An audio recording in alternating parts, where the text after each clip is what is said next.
हमने अपनी बात कह दी थी, अब उस पर उनको गौर करना था। अब वहाँ की अपेक्षा होती है कि साहब हम संकट में तो मेरी रक्षा करो। यह कोई संकट नहीं है, यह अपने आप लाया गया संकट, इसको संकट नहीं कहते। आखिरकार आरोप लगा तो उसका उत्तर देना चाहिए प्रॉपर, वस्तुस्थिति को स्पष्ट करना चाहिए। अगर उसको स्पष्ट कर देते तो हम लोगों को भी एक आधार मिलता, लेकिन हमने इतने दिनों तक इंतजार किया और ऐसा लग गया कि भाई वो कुछ कहने की स्थिति में नहीं है, कहना नहीं चाहते हैं।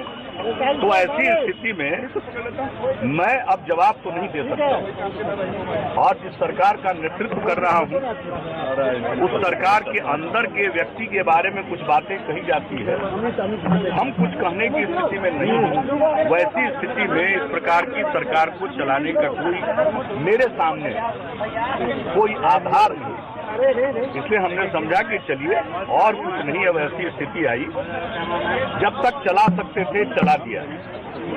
अब मेरे ये स्वभाव और काम करने के तरीकों के अनुरूप नहीं है, और हमने सब लोगों से अपनी बात कही है।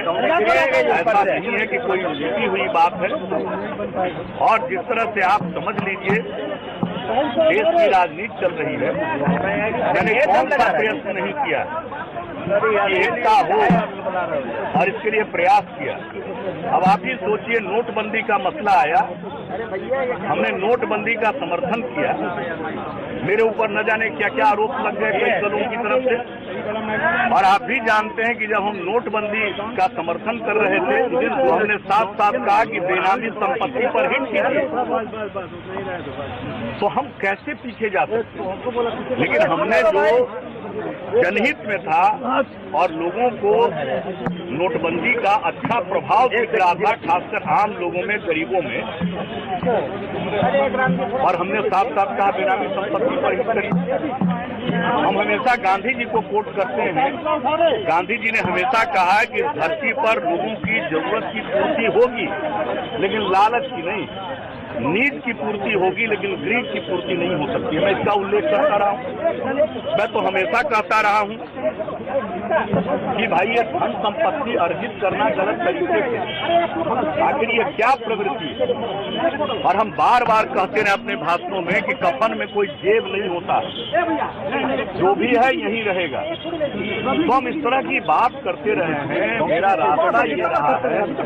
अब ऐसी परिस्थिति में आप समझ सकते हैं, और जहाँ तक बात होती है भाई गठबंधन और विपक्षी एकता, तो हम तो विपक्षी एकता के पक्षधर रहे, लेकिन किस प्रकार की विपक्षी एकता? विपक्षी एकता का कोई एजेंडा होना चाहिए, मैं तो समझता रहा हूँ एकता हो, और इसके लिए प्रयास किया। अब आप ही सोचिए, नोटबंदी का मसला आया, हमने नोटबंदी का समर्थन किया, मेरे ऊपर न जाने क्या क्या आरोप लग गए कई दलों की तरफ से। और आप भी जानते हैं कि जब हम नोटबंदी का समर्थन कर रहे थे तो हमने साफ साफ कहा कि बेनामी संपत्ति पर हिट कीजिए, तो हम कैसे पीछे जा सकते। लेकिन हमने जो जनहित में हमने अपनी बात कह दी थी, अब उस पर उनको गौर करना था। अब वहाँ की अपेक्षा होती है कि साहब हम संकट में तो मेरी रक्षा करो। यह कोई संकट नहीं है, यह अपने आप लाया गया संकट, इसको संकट नहीं कहते। आखिरकार आरोप लगा तो उसका उत्तर देना चाहिए प्रॉपर, वस्तुस्थिति को स्पष्ट करना चाहिए। अगर उसको स्पष्ट कर देते तो हम लोगों को भी एक कोई आधार नहीं, इसलिए हमने समझा कि चलिए और कुछ नहीं। अब ऐसी स्थिति आई, जब तक चला सकते थे चला दिया। अब मेरे ये स्वभाव और काम करने के तरीकों के अनुरूप नहीं है, और हमने सब लोगों से अपनी बात कही है।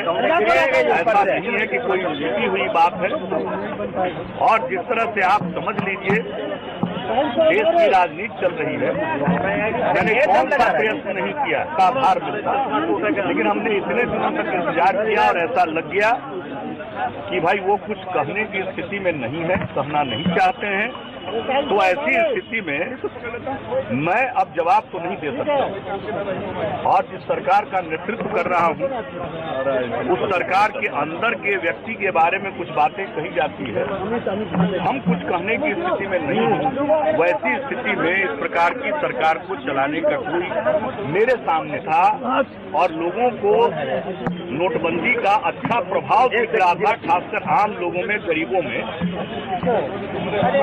और हमने साफ साफ कहा बेनामी संपत्ति पर ही करी। हम हमेशा गांधी जी को कोट करते हैं। गांधी जी ने हमेशा कहा है कि इस धरती पर लोगों की जरूरत की पूर्ति होगी, लेकिन लालच की नहीं। नीड की पूर्ति होगी, लेकिन ग्रीड की पूर्ति नहीं हो सकती। मैं इसका उल्लेख करता रहा हूं, मैं तो हमेशा कहता रहा हूं